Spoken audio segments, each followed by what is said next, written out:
2000 سال پیچھے چلے جائیں، فرعون دنیا کا واحد انسان ہے جس نے کہا انا ربکم الاعلی، میں سب سے بڑا رب ہوں، اور اپنے آپ کے رب ہونے کا دعویٰ انسانوں میں صرف فرعون کا ہے۔ اس کی باندی مسلمان ہو گئی، موسیٰ علیہ السلام کا کلمہ پڑھ لیا، ایمان چھپتا نہیں، وہ پتہ چل گیا۔ فرعون نے اس کو پکڑوایا، اس کی 2 بچیاں، ایک دودھ پیتی ایک ساتھ چلتی، اور اس نے اپنے دربار میں کڑاہ میں تیل ڈلوایا، نیچے آگ لگوائی، تیل ابلنے لگا۔ جب وہ پوری طاقت سے ابلنے لگا تو اس نے فرعون نے اس عورت سے، اس باندی سے کہا یہ آگ تیرے سامنے ہے، جلتا ہوا تیل، موسیٰ کے رب کو مانے گی تو پہلے تیری بچیوں کو جلاؤں گا پھر تجھے جلاؤں گا، اور اگر مجھے رب مانے گی تو تیرے گھر کو سونے چاندی سے بنا دوں گا، تیرے گھر کو سونے چاندی سے بھر دوں گا۔ اللہ کا پا لینا یہ میری آپ سب کی معراج ہے، اور اللہ کو کھو دینا میرے آپ سب کے لیے ہلاکت اور تباہی ہے۔ سنو سنو، اس نے کیا کہا؟ اللہ نے اپنی محبت کو ماں سے تشبیہ دی ہے، باپ سے نہیں دی، اور چھوٹا بچہ زیادہ ممتا کو لیتا ہے۔ وہ کہنے لگی فرعون یہ تو میری 2 ہیں، میری 100 ہوتی تو اللہ کے نام پہ آج میں قربان کر دیتی۔ فَقْضِ مَا أَنْتَ قَاضٍ، کر جو تجھے کرنا ہے۔ تو پاگل ہو گیا، غصے میں کہنے لگا اس کی بڑی بیٹی کو ڈال دو۔ تو انہوں نے اس کو یوں ٹانگوں سے پکڑا اور وہ چیختی چلاتی ہوئی تھی۔ ماں کا ایک بول اس کی جان بچا سکتا تھا، اور پھر گھر جا کے توبہ کر لیتی، وہ کہتی اللہ مجھے معاف کر دے، میں نے کلمہ کفر کہا۔ اس کو ٹانگوں سے پکڑا ہوا ہے، اس کے ہاتھ نیچے جھول رہے ہیں، اور وہ اماں بھی کہہ رہی کہ مجھے بچا لو۔ ماں نے اپنی آنکھوں سے بچی کو تیل میں یوں ڈوبتے دیکھا، اور پھر وہ ابھری جیسے مچھلی تلنے کے لیے، جیسے مچھلی تلی جاتی تو باہر آ جاتی، اوپر آ جاتی، تو وہ ایسے بلبلے اٹھ رہے تھے۔ وہ ایک ہی لمحے میں اس کی تو جان گئی، ایک آنسو کا قطرہ اس نے نہیں نکلنے دیا اپنی آنکھوں سے، اور اپنے دل کو جب مضبوط کیا تو میرے رب کی غیرت، میرے رب کی رحمت محبت حرکت میں آئی۔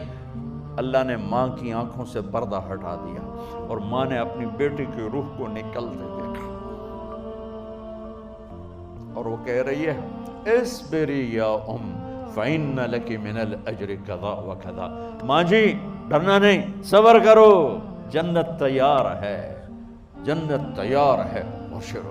معصوم بچی کو تو پتہ بھی نہیں تھا کہ کیا ہونے والا ہے، اس کو پکڑ کے یوں ڈالا، اس کی تو آہ بھی نہ نکلی، اور وہ مچھلی کی طرح تلی گئی۔ اب پھر ماں کا کلیجہ پھٹا، اللہ نے پھر آنکھوں سے پردہ ہٹایا، اور انہیں اپنی بچی کی روح کو نکلتے دیکھا، اور وہ کہہ رہی ہے اصبری یا فإن لک من الأجر کذا وکذا، ماں جی تھوڑی دیر کا صبر، جنت تیار ہے، جنت تیار ہے، جنت تیار ہے۔ اللہ کو پایا سب کچھ پایا، اللہ کو کھو دیا سب کچھ کھو دیا۔ جب اس کو پکڑ کے لے جانے لگے، اس نے فرعون کو دیکھا، فرعون اس کی آنکھوں میں آنکھیں نہیں ڈال سکا، نظریں نیچے ہوں گی اس کی۔ کہنے لگی میری ایک بات مانو گے، میری ایک خواہش پوری کرو گے؟ فرعون نے پوچھا کیا؟ کہ جب میں بھی جل جاؤں تو میری اور میری بچیوں کی ہڈیوں کو اکٹھے دفن کرنا، باہر پھینک نہ دینا، دفنا دینا۔ فرعون نے کہا تمہاری یہ خواہش پوری کی جائے۔ انہوں نے کہا پیچھے ہٹ جاؤ، میں نے اللہ کو جان دینی ہے، مجھے دھکا دینے کی ضرورت نہیں ہے، میں اپنے اللہ سے ملنے جا رہا ہوں۔ سبحان اللہ، جب اللہ مطلوب ہوتا ہے تو موت محبوب بن جاتی، جب اللہ کی نافرمانی ہوتی ہے تو موت سے نفرت ہو جاتی ہے، مرنا عذاب نظر آتا ہے۔ وہ چھلانگ مار گئی، اللہ اکبر کا نعرہ لگاتی ہوئی، ہڈیاں ادھڑ گئیں، گوشت ادھڑ گیا، ہڈیاں باقی رہ گئیں۔ فرعون نے کہا ایک ہی جگہ ڈال دو، سب کو دفن کر دو، دفن۔ 2000 سال کے بعد بچوں بچیوں، 2000 سال کے بعد موسیٰ علیہ السلام کے 2000 سال کے بعد جناب رسول اللہ صلی اللہ علیہ وسلم دنیا میں تشریف لائے۔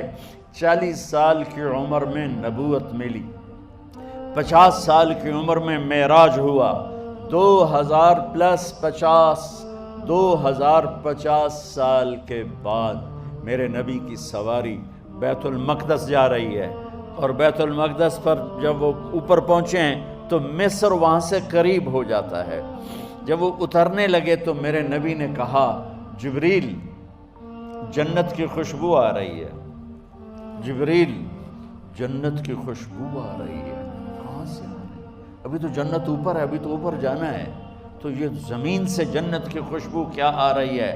تو جبریل نے عرض کی یا رسول اللہ فرعون کی ایک باندی تھی جو اللہ سے سودا کر گئی جان کا اور اپنی بچیوں کا، اس کی بچیوں کی ہڈیوں کو جہاں دفن کیا گیا ہے، یہ خوشبو جس دن انہیں دفن کیا تھا اس دن سے لے کر آج تک یہ خوشبو آ رہی ہے، اور یہ قیامت تک آتی رہے گی۔ اللہ اپنے نام پہ قربان ہونے والوں کی یوں قیمت لگاتا ہے، پہلے اپنی منزل طے کرو، پہلے اپنی منزل طے کرو، پہلے اپنی منزل طے کرو کہ مجھے اپنی زندگی کی سے لینا کیا ہے، مجھے اللہ کو پانا ہے، مجھے اللہ کو پانا ہے۔ میں نے اللہ کی قسم اگر اللہ راضی ہے تو پھر موت سے بڑھ کر کوئی تحفہ نہیں، اس سے بڑھ کر کوئی خوبصورت پیغام نہیں، اور اگر اللہ ناراض ہے تو موت سے خوفناک کوئی پیغام نہیں۔